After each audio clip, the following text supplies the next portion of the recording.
Gospodin s vama. I s duhom tvojim. Čitanje Svetog Evanđelja po Luki. Slava tebi, Gospodine. U ono vrijeme posla Bog anđela Gabriela u galilejski grad imenom Nazaret, djevici zaručenoj s mužem koji se zvao Josip iz doma Davidova, a djevica se zvala Marija. Anđeo uđe k njoj i reče: zdravo, milosti puna, Gospodin s tobom. Na tu se riječ ona smete i stade razmišljati kakav bi to bio pozdrav. No anđeo joj reče: ne boj se, Marijo, ta našla si milost u Boga. Evo, začećeš i roditi sina i nadjenućeš mu ime Isus. On će biti velik i zvaće se Sin Svevišnjega. Njemu će Gospodin Bog dati prijestolje Davida, oca njegova, i kraljevat će nad domom Jakovljevim uvijeke i njegovu kraljevstvu neće biti kraja. Na to će Marija anđelu: kako će to biti kad ja muža ne poznajem? Anđeo joj odgovori: Duh Sveti sići će na te i sila će te Svevišnjega osjeniti. Zato će to čedo i biti sveto, Sin Božji. A evo tvoje rođakinje Elizabete, i ona u starosti svojoj zače sina, i njoj, nerotkinjom prozvanoj. Ovo je već 6. mjesec, da Bogu ništa nije nemoguće. Na to Marija reče: evo službenice Gospodnje, neka mi bude po tvojoj riječi. I anđeo otiđe od nje. Riječ Gospodnja. Slava tebi, Hriste. Po evanđelskim riječima izbrisali se svi naši grijesi.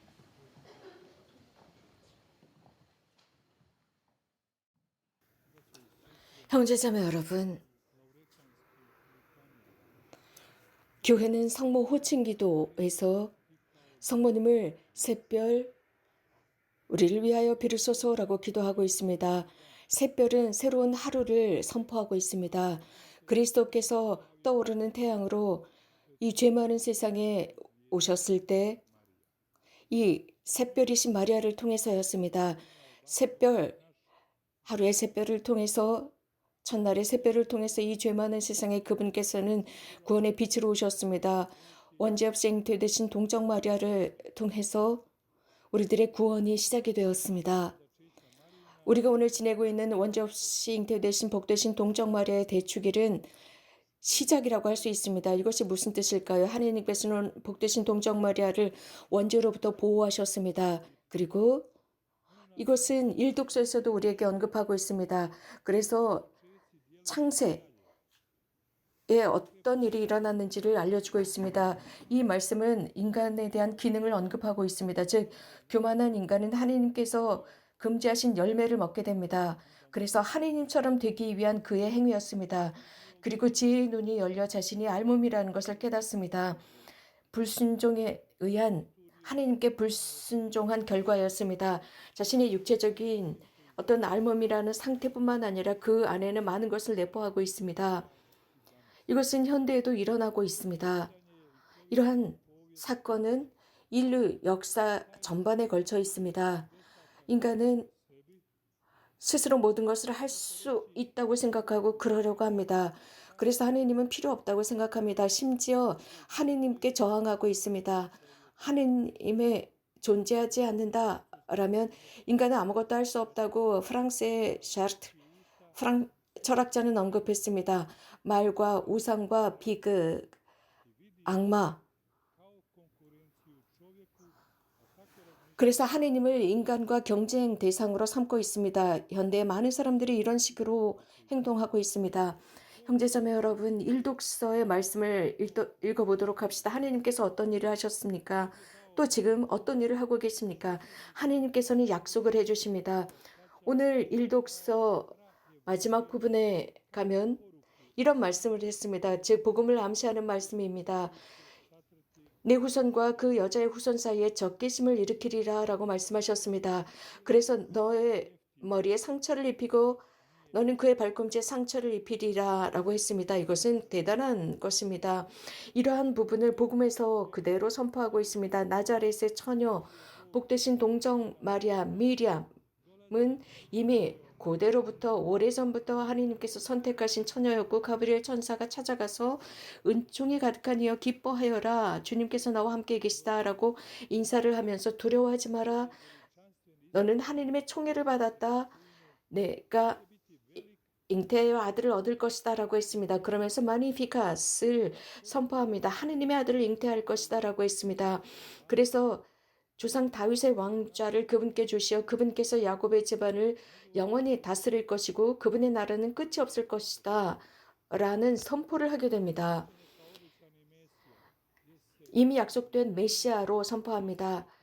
그럼으로써 이런 천사의 말씀은 예언자들의 말씀과 복음 이전의 모든 것들을 요약하고 있습니다. 형제자매 여러분, 이러한 유사한 메시지는 복되신 동정 마리아를 타른 상태로 빠져들게 합니다. 기쁨에 가득 들어가게 합니다. 그럼에도 불구하고 이런 천상의 존재와 만났어도 동정 마리아는 겸손하셨습니다. 굳건하게 이 자신의 지상에서의 삶을 인식하면서 그 말씀을 듣습니다. 이러한 천상의 존재를 눈과 눈으로 맞대었을 때 사람의 마음은 떨리게 됩니다. 그러나 복되신 동정 마리아는 이러한 기쁨이 있었지만 즉시 정신을 차리고 생각하기 시작합니다. 곰곰이 생각했습니다. 이 인사가 무슨 의미인지 생각했습니다. 가브리엘 천사는 마리아가 가진 모든 두려움을 없애주고자 했습니다. 그래서 완전한 평화와 선택으로 자신의 삶에서 가장 중요한 선택을 자유롭게 하도록 했습니다. 이것은 자신뿐만 아니라 온 인류를 위한 것이었습니다. 그렇기 때문에 두려워하지 말아라. 하느님의 총애를 받았다라고 했습니다. 이 말씀은 새로운 말씀이었습니다. 그리고 구약의 그 말씀 하느님의 총애를 받았던 노아나 다니엘 등등 총애를 받은 사람들 새로운 사명을 얻은 사람들이었습니다. 그러면서 하나님으로부터 최고의 총애를 받았고 하나님의 자비가 인간의 노력이 아니라 하나님께서 온전히 선택하셨다는 것입니다. 지가리아의 노래에서 하나님의 총애를 얻은 것, 하나님의 선택을 얻은 것을 언급하고 있습니다. 복되신 동정 마리아는 이러한 하나님의 의로움과 정의 속에 있었습니다. 하나님의 선택은 완전한 절대적인 은총이었습니다. 그래서 인간의 노력이 아니라 하나님께서 절대적으로 선택하신 것을 보여주고 있습니다. 가브리엘 대천사의 이러한 대답은 즉 말씀은 바로 성모님의 최고의 정결함과 겸손을 드러내고 있습니다. 그러한 성모님의 생활의 자세가 하느님께서 성모님을 선택하도록 했습니다. 그래서 하느님의 어머니가 되도록 했지만 이것은 마리아의 노력이 아니라 하느님께서 무상으로 선택하셨습니다. 이러한 상황에 대해서 마리아는 물었습니다. 어떻게 그런 일이 저에게 일어날 수 있습니까? 그러자 하느님의 이러한 절대적인 은총은 마리아에게만 일어난 것이 아니라 성서 곳곳에서 드러나고 있습니다. 그래서 많은 자손을 얻을 것이다. 이세오도 그랬습니다. 그래서 한 아들을 얻을 것이라는 말씀을 듣습니다. 모세도 하느님의 계명을 받아들이기를 거부했습니다.